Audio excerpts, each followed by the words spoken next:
Olá, boa tarde a todos. Aqui com vocês é a terapeuta Zelda Moraes. E hoje eu trouxe um tema que eu venho pensando, analisando já há várias semanas. Em atendimento, eu vejo também que a procura, até mesmo o primeiro atendimento, conversar sobre o assunto de ter idoso ou idosos em casa, o pai e a mãe, às vezes um avô e uma avó. E muitas vezes a pessoa entra e afirma: essa pessoa está em depressão, esse idoso está em depressão, a gente já não sabe o que fazer. Não que o idoso não esteja. Tem vezes que realmente o idoso está com depressão. Mas existe muitas vezes que o que ele está sentindo não é depressão. Ele está sentindo uma tristeza profunda, está num estado de tristeza profunda, de angústia, de aflição, de incômodo, mas porque ele não consegue saber o que ele faz com a vida dele. Por quê?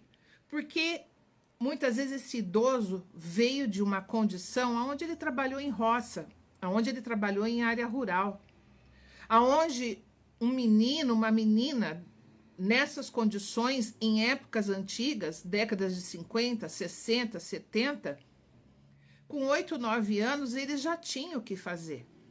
Eles já tinham um gado para mexer, um leite para tirar, ir até tal lugar apanhar ou ajudar na roça de milho, quiabo, seja o que for. Mas existia atividade para ele. Então ele aprendeu que para ele se sentir, para ele ser alguém diante da sociedade, diante das pessoas, ele tem que trabalhar, ele tem que servir de alguma maneira. Se ele não servir de alguma maneira, ele não se sente bem. Ele se sente constrangido, ele se sente muitas vezes perturbado, ele se sente inquieto, muitas vezes ele sente palpitações no coração, que é a ansiedade. Por quê? Porque muitas vezes na cidade grande, o idoso você vai fazer o quê? Você coloca o idoso, você dá as ordens e você vai fazer as suas coisas, vai trabalhar, vai estudar. E muitas vezes você vai pela metade, você não consegue ser 100% no seu local de trabalho, também não consegue ser 100% na sua área acadêmica. Por quê? Porque você fica dividido, dividida. Até chegar numa situação de estresse total, de caos total. E aí, muitas vezes, escuta as frases como eu já cheguei a escutar e costumo escutar. E no início eu procuro simplesmente escutar e acalmar, porque não dá muitas vezes para levar em consideração nem a frase brusca que se é falada. Como: meus pais envelheceram só para dar trabalho. Não estou aguentando meu pai e minha mãe, eles estão acabando com a minha vida.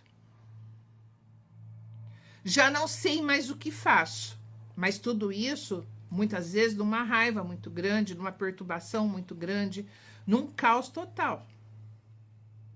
Agora, tem que ter sabedoria, mesmo você sendo jovem, mesmo você sendo de uma geração agora tecnológica, nova, que interage com a tecnologia muito bem, você entra no túnel do tempo e procura entender como viveram, onde viveram, como foram criados.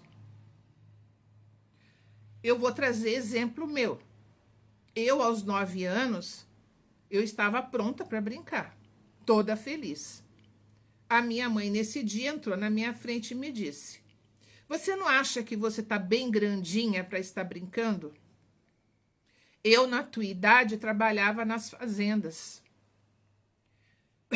Desculpa. Eu ajudava a cozinhar, eu já cozinhava na tua idade, eu já lavava roupa, eu já passava as roupas com ferro de brasa. E eu fiquei olhando tudo aquilo, fiquei ali com aquela cara, né, de pastel, senti muita vergonha e no outro dia cacei o meio de fazer alguma coisa. Por quê? Me senti péssima com aquilo que a minha mãe me falou. Lógico que hoje, se você disser isso para uma criança de 9, 10, 11 anos, primeiro que já existe lei e existe autoridades que pode chegar no pai e na mãe, ser chamados e responder por esse ato, porque vai dizer, nesta idade, o direito que eles têm e o dever que eles têm é estudar. É se dedicar ao estudo. Mas naquela época não foi assim. Só que eu convivi com aquela época a qual eu fui moldada assim, mas eu convivo com uma geração agora que não é dessa maneira. Não é assim que a banda toca. Então, se você parar para pensar, olha o conflito. Eu tenho gerações, eu tenho um neto de 14, tenho neta de 11. Tenho um filho mais novo de 20.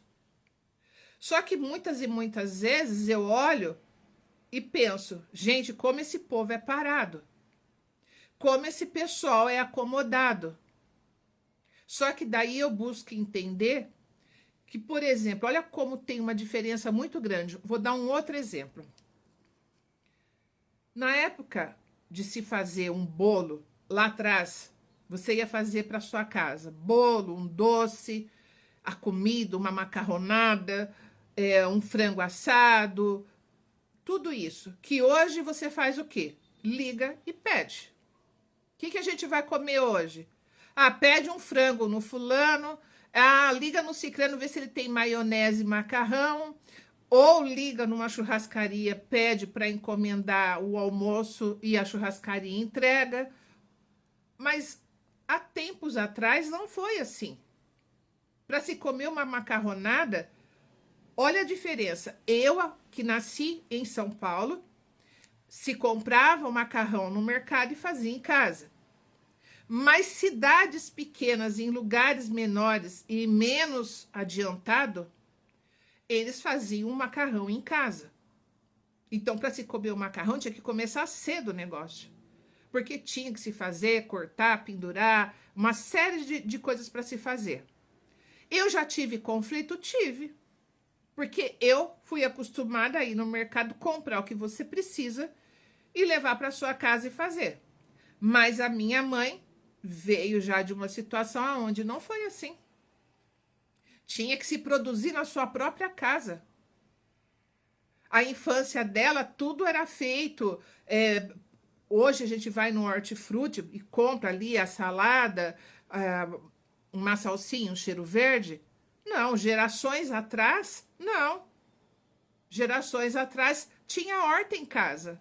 Para o alface, para a couve, a rúcula, o cheiro verde, o coentro, tudo isso era normal ter uma hortinha em casa. Fazia parte da rotina dessa geração. Não era feio, não era normal, não era nada. Era algo normal. Agora, hoje, se compra o cheiro verde cortado, picado no potinho, e você vai ali, armazena e usa. Então, olha como eu mesma, a própria Zelda, eu tenho dois polos. Eu tenho o polo passado e tenho o polo atual. Agora, o que acontece quando dá esse atrito? Quando você olha e fala, eu não sei o que fazer. Por quê? Porque não estava preparado, você não foi preparado psicologicamente, emocionalmente, para lidar com essa situação. E hoje você não sabe o que fazer com essa situação. Mas existe possibilidades de se mostrar para o idoso que tem outros caminhos para continuar se sentindo bem, se sentir vivo, se sentir útil. Dá para ele fazer o que ele fazia há 30, 40 anos atrás? Não. Mas, por exemplo, eu vou dar dois exemplos, homem e mulher. Um homem, por exemplo, ele pode pegar ali, usar a habilidade e começar a fazer artesanato. Desse artesanato, lógico que você não vai pedir para o idoso fazer isso e depois você jogar fora ou largar jogado, porque ele vai olhar e vai se sentir magoado, chateado e inútil do mesmo jeito. Então, é tudo com muita lógica. Olha, vamos fazer isso e então a gente vai fazer esses artesanatos. Se